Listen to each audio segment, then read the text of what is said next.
Le voyage du président Macron, ça y est, c'est officiel. Demain, il part pour Tel Aviv. Il est même parti dès ce soir. Expose évidemment la question des otages. Vous l'évoquiez, Laurent. On le disait, 7 Français sont toujours portés disparus. Une jeune femme a le statut d'otage. Et pour les 6 autres, il y a une présomption de prise d'otage, mais sans certitude. Ce sont les mots d'Emmanuel Macron. La mère de Mia, l'otage française, ça on en est sûr, s'est exprimée à notre micro et elle attend beaucoup d'Emmanuel Macron demain. Je sais qu'elle va bien. Je le sens, je la connais, c'est une battante. Je le sais depuis le premier jour. Et puis, j'ai vu une vidéo. Vous savez, elle suit une procédure médicale. On peut voir qu'elle souffre. Et les dernières...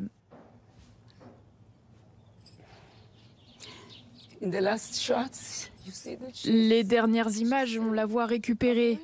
Et c'est très dur de se rétablir quand on est seul, sur le territoire de l'ennemi, sans sa mère.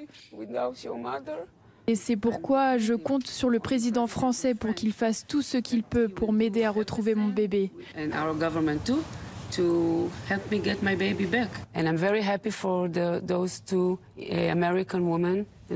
Je suis très heureuse pour ces 2 Américaines et leurs familles et j'espère vivre cela dès que possible. Beaucoup d'émotions, évidemment, dans ce témoignage. On disait que le président de la République serait demain à Tel Aviv. Il est déjà dans l'avion.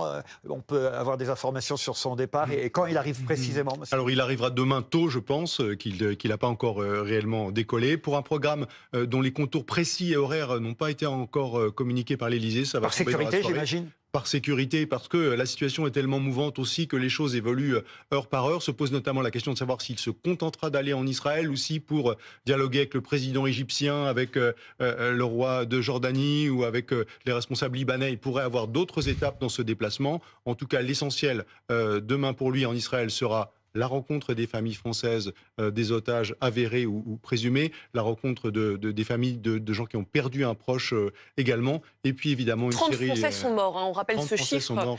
Ça, c'est le chiffre définitif. Un chiffre énorme, et il rencontrera bien entendu les responsables politiques, le Premier ministre, le Président, des responsables d'opposition également, avec toute une série de discussions tout au long de cette journée. Qui part avec lui? Qui est parti avec lui? On le sait. Alors, ses plus proches collaborateurs partent avec lui. Au moment où on se parle, je ne suis pas certain que la ministre des Affaires étrangères l'accompagne. Ça serait assez logique, mais je n'ai pas cette information. Madame Colonna, vous allez y retourner, Meir Habib? Je dois normalement accompagner le président de la République en tant que député de la circonscription. Les Américains ont libéré 2 otages, une mère et sa fille. Est-ce qu'on peut... espère beaucoup.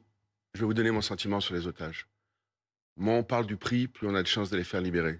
Ce qu'ils vivent actuellement, c'est un drame absolu. Il y a des enfants de 2 ans, 4 ans, 5 ans qui sont dans des tunnels sans leur mère. C'est terrible. Il y a des rescapés de la Shoah qui ont vécu la Shoah et qui ont vécu une deuxième Shoah qui sont dans des tunnels.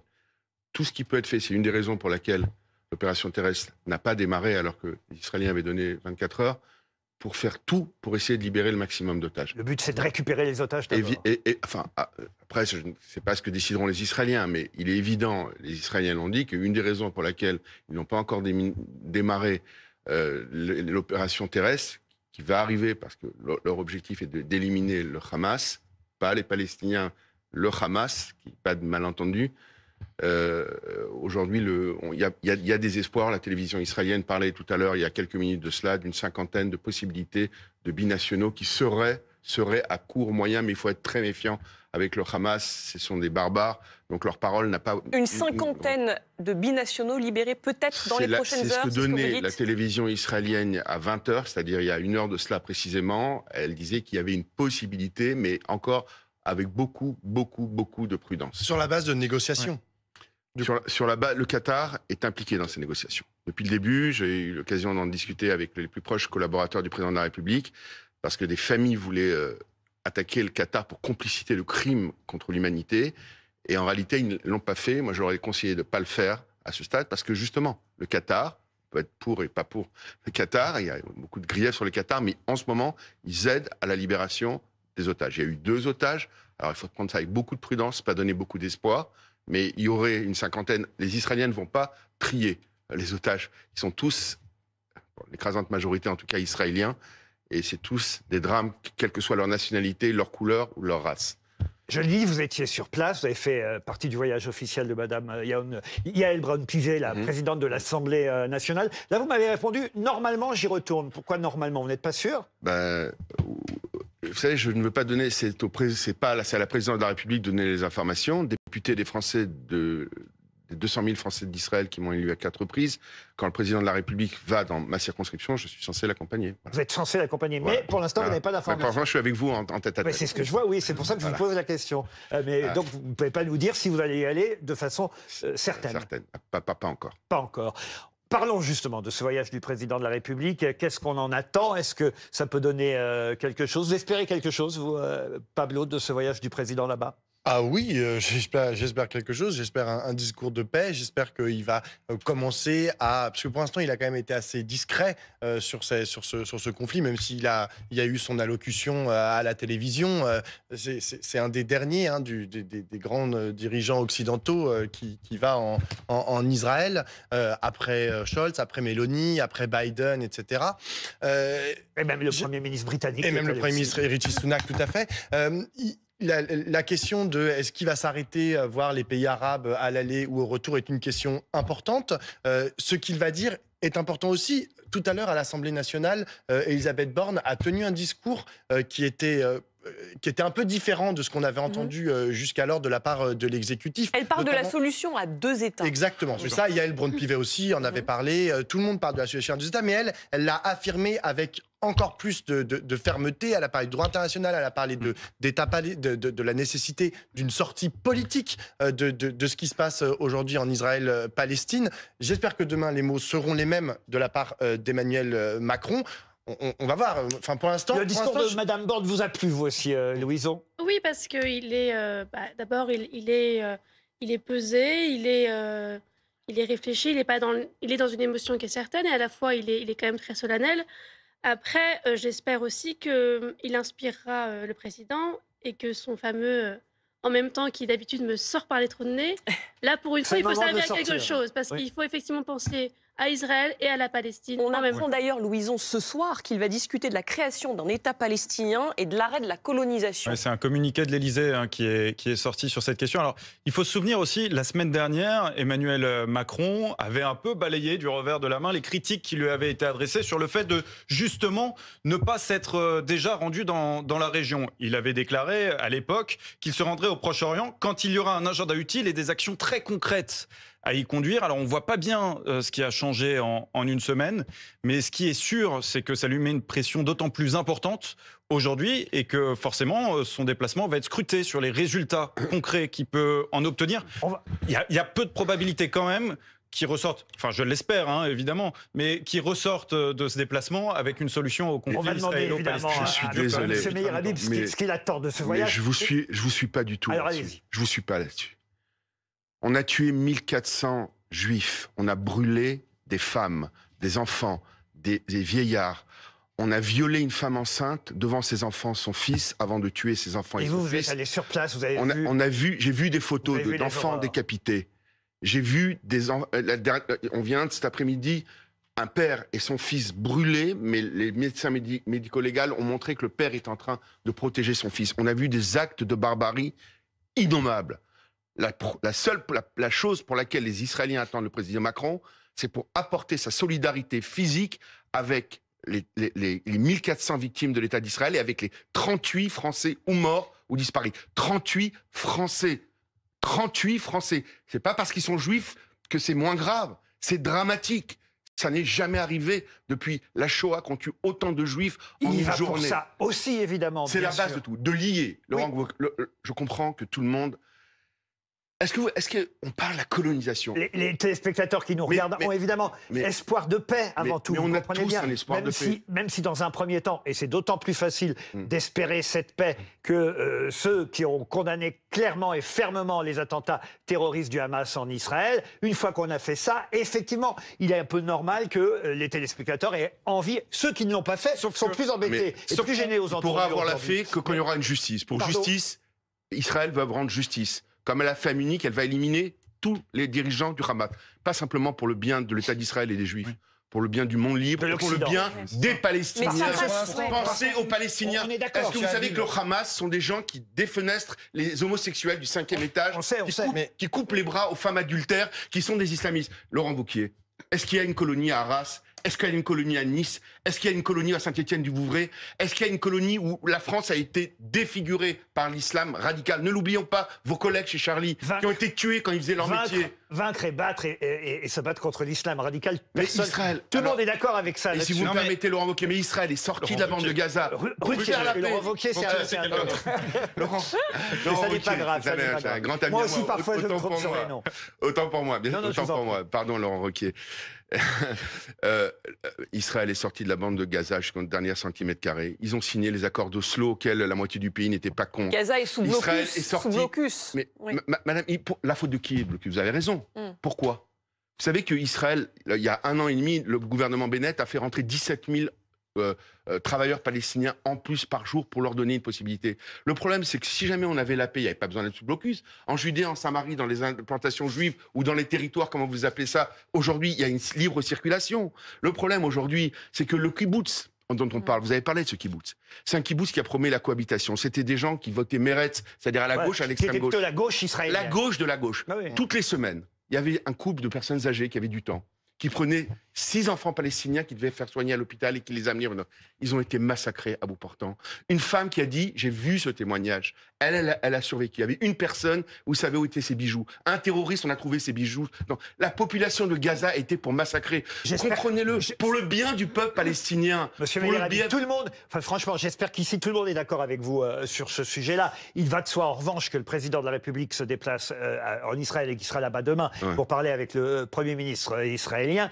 Non seulement, évidemment, dans un premier temps, et vous avez raison, pour affirmer la solidarité de la France avec les victimes, pour effectivement lutter contre le terrorisme, mais on le sait dans l'entourage, et là Thierry Arnaud va me le confirmer, dans l'entourage du président à l'Élysée, on dit aussi que c'est quand même aussi, le but c'est d'éviter une escalade et une extension du conflit avec l'Iran, avec le Liban et même chez nous, en Mais France. il est chez au fond. nous. Mais il est chez nous. La semaine dernière, on a décapité ce héros, le professeur On Bernard. sait, mais justement. 3 ans après le Samuel Paty, il n'y a pas un lycée en France qui peut s'appeler du nom de Samuel Paty. Ça a échappé à personne.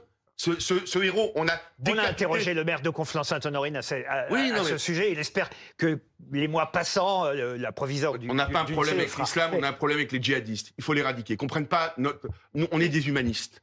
Un enfant qui est palestinien, qui est catholique, qui est juif, qui est noir, qui est jaune, qui meurt, ça fait mal à un être normal. Eux, c'est des barbares. Mais là, ça passe par la mort de 5000 civils. C'est le bilan à Gaza en ce Le moment. bilan de qui, madame? Le bilan des Gazaouis Le qui sont bilan de morts. qui? Le bilan des Palestiniens qui vous a annoncé 600 morts à l'hôpital, il y en avait 10 finalement. Donc vous ne croyez pas en ce bilan? Mais je crois absolument pas tout ce qui sort du Hamas. Il y a Allez beaucoup bien. de civils qui sont morts quand Mais même attendez. à Gaza. Il y en a, Ça, c'est documenté. croyez-moi, je le dis encore une fois, l'armée de Tsahal est une armée, mais c'est l'armée la plus morale du monde. Aujourd'hui, ils sont du 1 pour 1. On dit on a tué celui-là, on a tué celui-là, on a tué celui-là. Qu'est-ce que vous pensez que doit dire le Hamas? Ils multiplient par 10, par 20 les pertes. Il y aura des pertes collatérales. Elles seront involontaires. La guerre, c'est jamais propre. À Dresde, il y a eu 50 000 Meyer morts. Habib, il est quand même normal que le président, et on vient de le dire, Oui. envisage déjà la suite et effectivement réaffirme la volonté de la France, entre autres pays, à ce qu'il y ait 2 États, un État israélien et C'est un la- État palestinien. C'est la position de la France. J'ai la conviction aujourd'hui que ce conflit n'est pas une question territoriale. Laurent Ruquier, il n'y avait pas de territoire en 48. Il n'y en avait pas en 56. Il n'y en avait pas en 67. Il disait Edbar Elioud, égorge le juif, jette-le à la mer. Ils ont fait la même chose aujourd'hui. La sémantique n'a pas Le changé. Hamas ne veut pas d'État Mais- Israël, on est d'accord, mais on a enfin, bien compris. mais l'autorité Enfin, on n'est pas palestinienne d'accord a dit- avec eux, mais on est Mais d'accord je sur suis le fait désolé, qu'ils n'en je vais veulent vous pas. dire ce que j'ai au fond de mon cœur, je suis obligé de le dire parce qu'on parle franchement. Mais l'autorité palestinienne, on a à la tête quelqu'un qui est ultra corrompu avec des centaines de milliers de dollars sur son compte, mais ça passe encore, mais qui a dit que s'il y a eu la Shoah, c'est parce que les Juifs étaient des banquiers et prêtaient de l'argent. Ça, c'est du négationnisme. Il a écrit une thèse sur le négationnisme. On a besoin, croyez-moi, les Israéliens veulent vivre avec les Palestiniens. Vous avez 2,5 millions d'Arabes qui vivent à l'intérieur d'Israël, qui ont tous les droits. Il y a de l'apartheid, oui, mais dans les territoires palestiniens où un Juif ne peut pas aller, parce que si on l'attrape, il est coupé en morceaux ou tué. On a vu des dizaines. Les Israéliens veulent vivre en paix avec les Palestiniens. Vous savez, il y avait un magnifique espoir, les accords d'Abraham. Netanyahou devait aller au Maroc, quand ça? Au mois de décembre, dans un mois. Vous imaginez, au Maroc, le chef des croyants, l'Arabie Saoudite, la Mecque, devait signer un accord avec Israël. Et c'est évidemment pour ça que le Hamas a réalisé ces le attentats Hamas terroristes. avec le Hezbollah et l'Iran. Pour faire échouer. Le Hamas, le Hezbollah et l'Iran. Et entre parenthèses, on parle des manifestations. On n'a pas vu personne dans la rue, ni pour l'Iran, ni pour, à l'époque, ces malheureux Arméniens, etc. On ne sort que pour les Juifs, aujourd'hui, dire attention, Israël est en train de massacrer. Israël ne massacre pas les civils. Et il ne l'a pas fait par le passé, il ne le fera jamais par le futur. Il y aura des pertes collatérales, mais elles seront involontaires. Il n'y a pas de guerre tout à fait propre. Thierry Arnaud, le président a une chance de faire avancer les choses quand même. Le président veut présenter ce qui est décrit par l'Élysée comme des propositions opérationnelles. Évidemment, on leur a posé la question de savoir quelles étaient ces propositions. Réponse, attendez demain soir, puisqu'à l'issue de cet entretien, Emmanuel Macron, depuis Israël, prendra la parole, s'exprimera et dira quelles sont ses propositions. On parlait tout à l'heure des personnalités qui l'accompagnent. Catherine Colonna ne sera pas avec lui car elle s'envole pour New York, puisque parallèlement, la France entreprend aussi des initiatives diplomatiques aux Nations Unies. Et ça sera le rôle de la ministre. Et le président Biden, je crois, a parlé avec tous les autres chefs d'État Exactement. hier. Et alors, la difficulté, c'est qu'on a quand même l'impression que, d'une certaine manière, on demande des choses un peu contradictoires à Israël. C'est-à-dire qu'on vient leur dire, on vous soutient, on soutient votre droit de vous défendre, et donc on soutient votre ambition annoncée d'éliminer le Hamas. Et ensuite on dit il faut une trêve humanitaire. Je ne vois pas très bien comment on fait les deux à la fois en réalité. Ceci étant dit, il y a eu des dizaines de camions, malgré ce qu'avaient dit les Israéliens au début, qui sont rentrés, des dizaines. Parce que ce qu'on prend, c'est très difficile. Médecins sans frontières dit que c'est toujours insuffisant. Mais c'est forcément toujours. Mais vous avez raison. En réalité, vous savez, moi j'ai une idée. Vous savez, qu'est-ce qui s'est passé en Ukraine, Laurent Ruquier? 4 millions d'Ukrainiens, tous les pays européens en ont accueilli certains.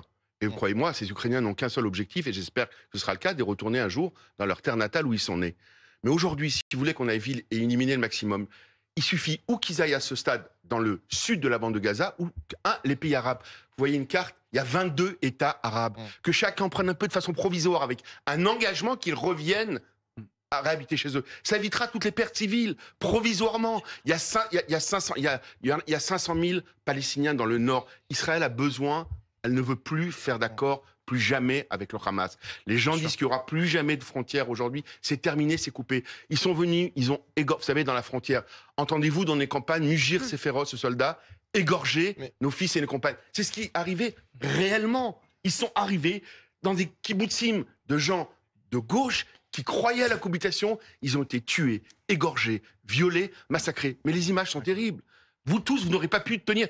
Elles ont été présentées d'ailleurs cet après-midi à plusieurs journalistes. Parce que les gens ne croient pas. Effectivement, les journalistes qui sont ressortis de la présentation ont été extrêmement choqués. On a appris par ailleurs que les terroristes, il y a une dimension financière aussi avec le Hamas, parce que le Hamas est extrêmement riche, et on a appris que les terroristes qui ont participé aux opérations d'il y a 15 jours avaient été rémunérés à hauteur d'un appartement et de $10 000 par otage qui est ramené dans le territoire palestinien. Donc on voit bien que c'est pas si simple à éradiquer. On espère justement, on a quelques nouvelles des otages. Une toute dernière information, c'est la télé israélienne qui cite le Hamas. Visiblement, 2 otages auraient été libérés. Voilà, vous parliez en début d'émission que peut-être dans les prochaines heures, on pouvait espérer la libération de 50 binationaux. Là, ce serait 2 otages pour l'instant. 2 par 2, etc. Ils souhaitent, à un moment donné, je vais vous le dire, ils l'ont dit, c'est pas moi qui l'ai dit. À Munich, vous savez ce qui s'est passé? Ça a mis, il y a eu 13, mais à l'époque c'était un tel drame, 13, mais là il y en a 1500. Ils ont tous été éliminés un par un jusqu'au dernier. Je peux vous dire, tous les gens du Hamas qui ont participé sont tous fichés. Ils seront éliminés un par un pour le bien de l'humanité, pour le bien du peuple palestinien, pour le bien de la paix. Est-ce que quelqu'un aurait pu dire qu'il ne faut pas éliminer Hitler? Mais c'est pareil, c'est pire. Regardez ces photos, vous comprendrez. Moi, je pense à ces mères, ces familles rêvées de la carte, par exemple. Après la Seconde Guerre mondiale, il y a eu les procès de Nuremberg. Et je pense que c'est autrement plus important pour les démocraties, pour même la démocratie avec un grand D, qu'il y ait ce type de procès, plutôt qu'il n'y ait qu'une élimination pure et simple l'un n'empêche pas l'autre. Tous les terroristes. Certains ont été éliminés et certains ont été jugés. Mais avec la barbarie de ces gens-là qui n'ont pas peur de mourir, vous savez ce qui est différent chez les islamistes? Il n'y a pas de limite. Ils n'ont pas peur de mourir. Alors, c'est vrai qu'ils prennent... Mais est-ce que, par exemple, vous êtes pour la création d'un État palestinien? Alors, vous êtes un interlocuteur, quand même, autre que, justement, si jamais, aujourd'hui, l'État d'Israël est un État minuscule, si un État palestinien, pour vous, avec ce qui s'est passé aujourd'hui, c'est un État qui a une armée, des tanks, des avions, je dis évidemment non. parce que c'est pas vivable. Les Israéliens n'ont plus compris. Si vous me dites c'est une entité où on va apprendre à vivre ensemble, à échanger, à aller dans les restaurants, à sortir ensemble. Mais ça fait 70 ans mais ça qu'il y a arrive. un empêchement de la construction de cet État palestinien. Vous avez raison, Pablo, si je peux me permettre. Mais c'est de la faute de qui? C'est de la faute de qui? Israël a tendu la main. À Oslo, on avait promis un houmous à Damas. 1 mois, 2 mois après, on ne pouvait pas prendre un café à Jérusalem. Honnêtement, je ne suis pas C'est ça la réalité. Disent que c'est uniquement de la faute des Palestiniens. On continuera le débat tout à l'heure. Quelques mots encore sur les otages. Oui, parce que c'est quand même la toute dernière information. On le rappelle, c'était ce week-end une mère et sa fille, une mère américaine et sa fille de 17 ans libérées. Donc le Qatar était au cœur des négociations, libérées ce week-end. Et là, on apprend ce soir, c'est un communiqué du Hamas, mais visiblement relayé par la télé israélienne Thierry Arnaud, 2 otages supplémentaires. On n'a pas plus d'informations sur leur nationalité, la manière dont ça s'est fait. À prendre encore avec des pincettes. C'est un communiqué du Hamas, mais visiblement repris par Israël. Ce qui circulait beaucoup ces dernières heures, c'est qu'il y avait évidemment des tractations assez intenses qui concernaient, et c'était le cas de ces 2 otages américaines, des binationaux. Et manifestement, sur les 222, au moins 222 otages aujourd'hui d'Israël, dont une 50aine de binationaux qui seraient potentiellement, si ces négociations continuent, à être libérés, les premiers à être libérés, avec un rôle à nouveau très important du Qatar, et sous l'égide du CICR, sous l'égide de la Croix-Rouge également, très impliquée dans ces discussions. On va évidemment vous donner des nouvelles au fur et à mesure, dès qu'on aura des informations supplémentaires.